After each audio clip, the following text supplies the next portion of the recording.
Hi everybody, my name is Victoria and we're going to be talking about self-love. What I want to touch about in a couple of videos coming up, is going to be recognizing what is important physically and what is not, and accepting who you are. And another video that I can't wait to explain is when to love someone else and understanding when to prioritize yourself. So in today's video, first we're going to be talking about recognizing what is important physically and what is not. So hang tight, and I hope you enjoy my tips, advice, and some knowledge that I have obtained throughout the years studying psychology and just reading a lot of different books.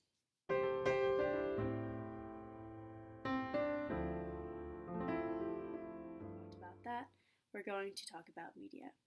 Media often tells us things such as thin, curvy, thick hair, thick lashes, plump lips, a smooth nose, anything around what you're probably thinking about as well. It tells us that this is desirable, at least in the US it does. In different countries there are a lot of different types of body types that are considered healthy or desirable, but we're going to be discussing more so around the US because that's where I'm from and this is what I know so far. Curves. So science shows that men are actually more attractive to curves. I'm not too sure about the study about women and their attraction to it, but I'm pretty sure it's probably the same thing. Curves, whether you realize it or not, when you're looking at someone and you are desiring them because of their curves or admiring them, it actually means you're desiring the fact that they are more fertile and can carry a baby. Obviously, if you have less curves, you could still carry a baby and you're possibly still very fertile. However, curves just tell the brain that this is a body that is capable of carrying a baby. Like wide hips, easier birth, curve on the back, you can carry it well. Basically, it's all different things. And then we have thick hair. Thick hair tells us that you have a healthy diet and you're active and you drink plenty of water. Perhaps you're always hydrated because these things are what give you thick hair. And then we have thin, which represents that someone perhaps is very active. And we want someone who is active because that means that they are healthy as well. Long lashes. Long lashes, I believe, are popular because it draws attention to the eyes. If you ask people, sometimes they're actually not even attracted to the lashes. They're attracted to the eyes within. But the lashes actually are what draws attention. So if you get lashes, you can always consider the fact that perhaps just do a certain eyeshadow that can draw attention to the eyes as well. And the way that we use our eyes unintentionally to draw people to be attracted to us is when our eyes dilate. When we're attracted to someone, our eyes dilate, which means that the black part in the center gets bigger. And when that gets bigger, it reflects a lot more off and it gives a very desirable appearance, which can cause the person who maybe wasn't necessarily attracted to you at first to maybe see you in a different light now. Plump lips. Plump lips are just very sexual. I believe it's probably the reflection off of those as well. I don't know about that one, but I just know that that's what is told in media, what is shown, as well as a smooth nose. People are saying that that's very in. Mine is not quite smooth, and that is okay, because I'm going to explain what actually matters. And I don't just say that just to make myself feel better. I say it because it's just true. And these are basically facts about our body. So what truly matters is the way in which our body and organs function. What we physically look like might not always represent how we are running on the inside. You can see someone who has all of those desirable or healthy traits, and perhaps internally they are just not doing too well. Their heart might not be well. Perhaps they have an illness of some sort. You can be easily fooled by these things. And sometimes some people have a body that just hides it a lot better physically when you look at them. And someone who seems probably unhealthy looking to you might be functioning incredibly within. And the main purpose in our life is to function as healthy as we can so we can live as long as we can, make it the better differences in our life and experiences. So our life is about experiencing things for ourselves, with others, not experiencing for others. So we need healthy thinking, a healthy heart, and a healthy digestive system. With these things, you're promising yourself a lot of those aspects that are desirable overall. The goal to be built healthy within is not to have those physical desirable things, but to recognize that that's what we need. So, for example, I have a hypothyroid. So I have to be very careful with my diet and how active I am. Because with a hypothyroid, it slows down my metabolism a lot. and so I'm very fatigued. Perhaps I gain weight a lot easily, a lot more easily. So I have to be really careful with what I eat. I want to make sure it also affects my heart, my brain. The thyroid has so many different things that it controls within your body, as well as hormones. This affects men and women. It's just more common for women, I guess, to talk about it. So taking care of that is so important, because perhaps I look very healthy to you, but if you know me personally, you know that I am very healthy, but there are a lot of different things that challenge me. And so it's important to just, if you have those challenges, recognize that you have to be on top of it and do what you have to do. Take your medicine if you are prescribed any medication, get your checkups, eat healthy, and remain active. If you are incapable of being as active as you wish you could be, you could always talk to nutritionists and fitness people and see what they recommend whether you go to physical therapy. There's always something you could do. And if you can't physically be active, mentally keep yourself active. That's the most important thing that we could do for ourselves, because with a healthy brain, you can use that body. Without a healthy brain, you can only do so much within your control, and we all want to be in control of our lives. So how? We have to be feeding ourselves the right things. So what is the right thing? Now, we don't all have to go organic, but it's so important to recognize, like maybe when you're grocery shopping, to look at how many preservatives are within certain foods, and you'd be very surprised. And it's important to say that there's no shame in treating yourself to snacks, candies, and cakes, because life is unpredictable, and we all deserve to have a great snack and enjoy the best of parties and pastries, because you can't lie, the stuff is amazing. But just be cautious of what you do take in, and try to make most of your diet a very healthy diet, such as vegetables, and if you don't do vegetables or fruit, just make sure you're getting enough protein and you're eating all the things that you need. And sometimes we are craving different things, and we need to recognize that we aren't craving necessarily the object, but an element within it. So for example, if you are craving chocolate, which is something that I have all the time, you're actually most likely craving magnesium, but your body knows that magnesium is found within the cocoa of the chocolate, so that is why you crave the chocolate, and then you go for the chocolate and you eat it, and you love life, and chocolate is good, so why wouldn't you enjoy this experience? However, you want to also see that if you're craving magnesium a lot, you need to find other things that have that within it. So if you're craving chocolate, maybe recognize that perhaps there are other things to try. Look into what else is found to have magnesium as a snack, that unhealthier alternative, and see if it gets really craving for you. That goes with a lot of different things. Sometimes you'll be craving a certain meal, and you're really just craving protein. Your body needs these things, and it's trying to tell you.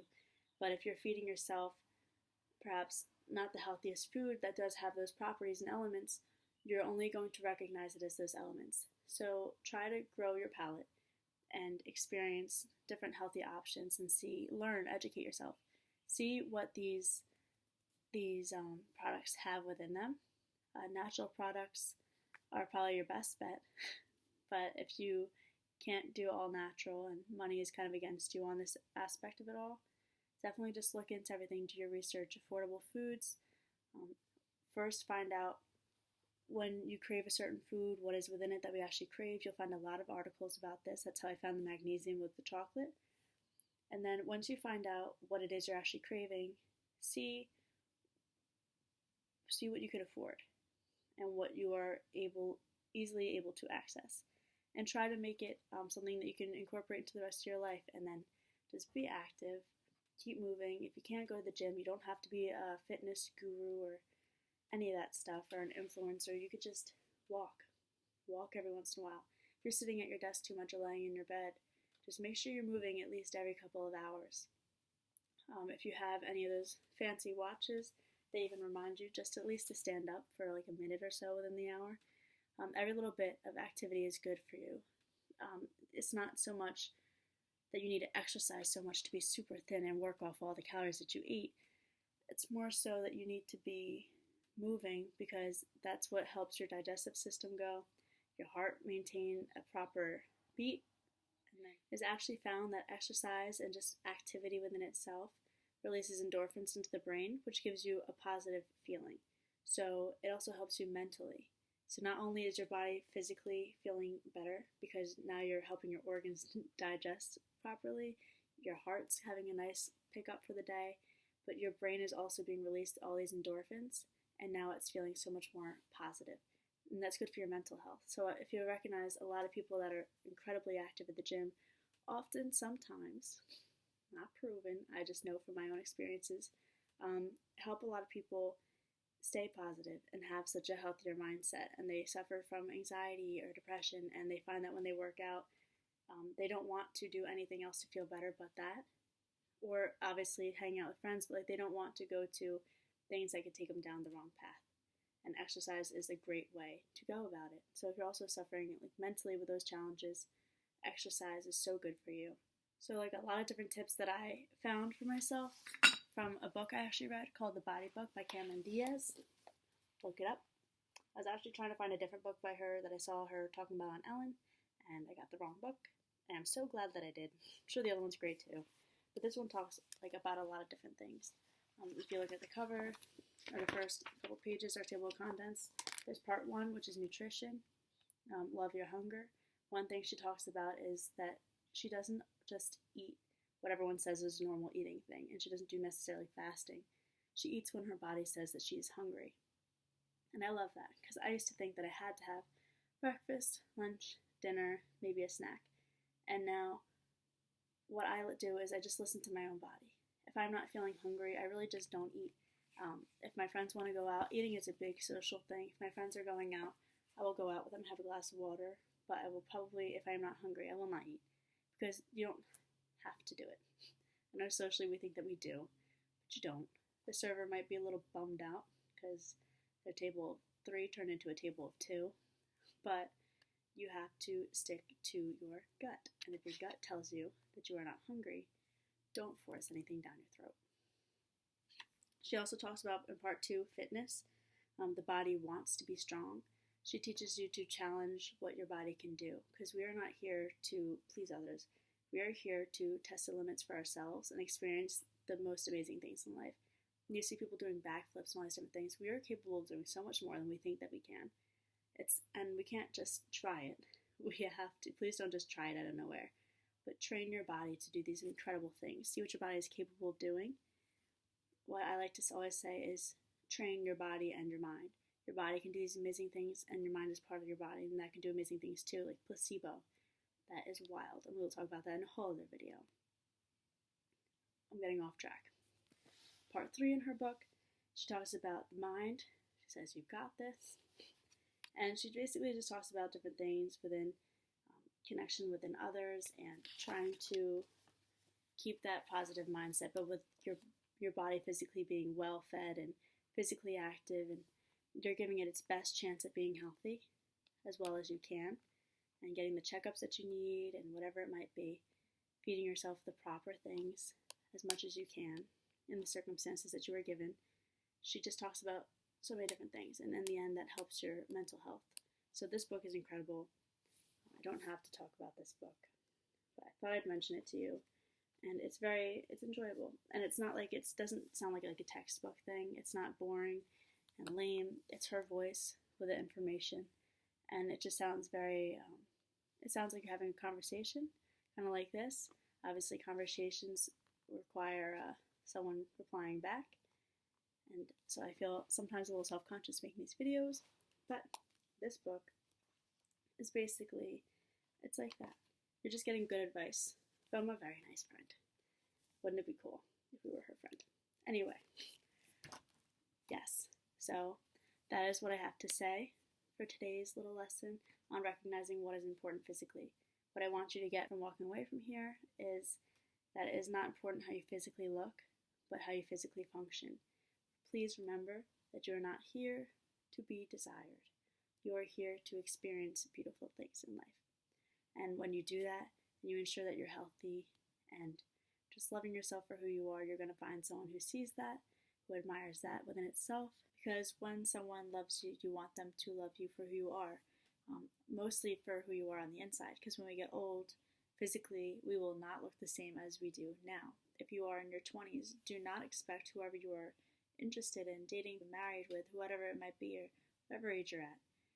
whoever you're admiring. When 50 years pass by, I hope you don't have the expectations that they're going to be looking the same and maybe as beautiful as you perceive them to be now. But if you love them for who they are mentally, within, and how they are and how they treat others and what they enjoy doing, and just loving them for who they are, you're going to truly benefit from that. Because when you get older down the line, that's who you love. That part is what stays the same. Hopefully nothing comes in the way in life that changes that, unless it's for the better. But that is who you love. And when you are being loved, you want someone to love you not for what is stereotypically acceptable. If they want, you want them to love you for no matter how big you are, how small you are, the color of your skin, if your hair is thin, if you have hair, whatever it might be, your voice, if you don't have a voice, if you can't speak, if you can't hear, if something isn't quite functioning as well physically, you want them to love you no matter what. So if you are in it to be desired, and at the end of the day, we all do want to be desired.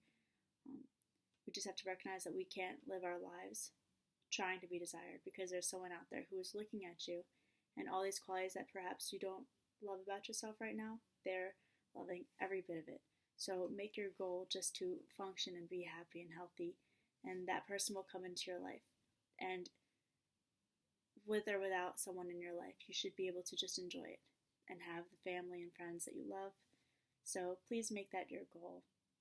Give yourself the right things, be active, have a healthy mind, love yourself for who you are, and I promise your mental health will increase the moments that you change this diet and your activity, because when you do that, you're taking care of your body, and in that comes a healthier mindset, because your mind is your body. Yes, there is a whole spiritual aspect to it all, but your brain is there, and your brain functions as well as the rest of your body. And when you exercise your body, you're exercising your brain. So take care of it, love yourself, and just do all the great things that you can do.